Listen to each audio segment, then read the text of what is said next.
Hello and welcome to our second video. I did get the packets to Mr. Calloway this morning, so hopefully those will get distributed either today or tomorrow. One of the things that I wanted to talk about today is on the back of the front page. So when you get the packet, the front page says Early High School Endorsement and Academy Structure, and when you flip it over on that next page, you're going to see credits required for graduating foundation high school program with an endorsement. That is a mouthful. Some of you may remember back when the graduation plans were minimum plan, recommended plan, distinguished plan. House Bill 5 passed a few years ago, and it just basically changed the wording of the graduation plans. The minimum plan is now called the Foundation High School Plan. The recommended plan is the Foundation High School Plan with an endorsement, and then the distinguished level of the Foundation High School Plan with an endorsement also includes Algebra 2 and some other requirements to be able to graduate as distinguished. So, of course, our goal for all of our students is to graduate with an endorsement and preferably to graduate distinguished as well, as we feel like that sets them up for success in whatever they choose to do, whether that's to go into the workforce, to go into the military, to go to a trade school, a 2-year school, 4-year school, whatever their future holds. We want our students to be as prepared as they possibly can. So I wanted to go over the minimum requirements for graduating with an endorsement. All students have to have 4 English credits, and so they'll have an English every year beginning with their freshman year. Freshman and sophomore years, they can take regular English or advanced English, and then moving into the junior year, there are some additional options. There's regular English, there's dual credit English, or there's AP English, and that's the case for both junior and senior year. If I had to put them in order of difficulty, I would say your regular English is here, your dual credit English is here, and your AP English is way up here. All students need 4 math credits to graduate with an endorsement. The state does require students to have Algebra 1 and Geometry, and then they can choose 2 more maths. And of course, we like to see our students take Algebra 2 as that sets them up then to graduate distinguished, but it also then allows them to take some other courses such as pre-cal. They can take dual credit college algebra and then move on into dual credit stats. They can take quantitative reasoning. So Algebra 2 is the prerequisite for several additional math courses. Science credits, students will need 4 science credits. Biology is required by the state, and here at Early High School, we also require them to have chemistry as well. And then there are 2 more additional sciences. We have options currently such as environmental systems. That course is offered online through our Edgenuity or E20 program. We also have advanced anatomy and physiology. We have principles of technology. Principles of technology and physics are basically the same thing. The principles of technology class has a little bit of added content to it. And then we also have earth and space science, and we have some options for dual credit as well. Every student will need 4 social studies credits. That will be world geography, world history. Those are your freshman and sophomore years. They can be taken regular or advanced. And then moving into junior year is when you'll take U.S. history. The U.S. history, you can take that regular, dual credit, or AP. And then senior year is when you have your government and economics. And those are semester classes, and you are required to have those to graduate. Once again, you can take those as regular, as dual credit, or as AP. Let me talk for just a minute about AP classes. AP stands for Advanced Placement. Those courses begin in junior year. They are very rigorous courses. In May, students then can take an optional AP exam, and if they score at least a 3 or higher on the exam and they go to a state college here in Texas, then that school should award them some type of college credit. It varies by institution. I also addressed that in one of the pages that's attached to the packet, the FAQ for dual credit and AP. I addressed some of that there. So just know that AP is available beginning junior year, but they are very rigorous and very time intensive courses. It's also one of the reasons we award kids who take those classes with more rank points.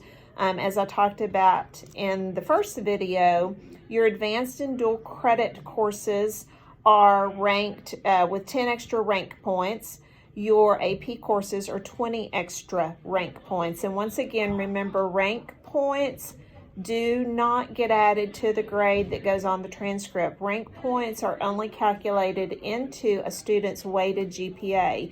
So we feel like since the AP courses are so much more time intensive even than your dual credit courses, that we should reward those students that take those classes with more rank points. Now, I chased a rabbit there for a minute. Now I'm back to the page that we were talking about previously. All students have to have a PE credit. There's various ways that they can get that PE credit. They can take a PE course. They can be in athletics. If they are a cheerleader, they would get half a credit for cheer their freshman year, half a credit for cheer their sophomore year. If a student is in marching band during the fall, their freshman, sophomore years, they would get their half credit each of those years to total 1 PE credit. If a student plays golf or tennis or is in powerlifting, cross country, any of those things, they can get their PE credit that way. All students are required to have a fine arts credit, and currently here at the high school, we offer art, we offer ceramics. Now, to take ceramics, you do have to have Art 1 first. That's a prerequisite. We have a general theater class.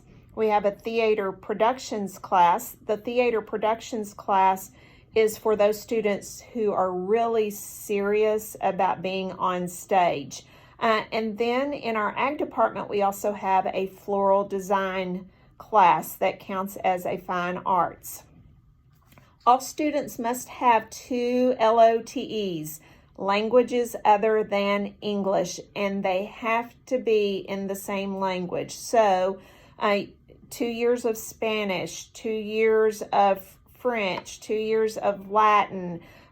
We are also excited to start offering computer science this year, and you could take computer science 1 and computer science 2 and get your language other than English that way. Now, our Spanish is currently the only foreign language that is taught face-to-face. I mentioned some other languages. Those are available online through our Edgenuity program.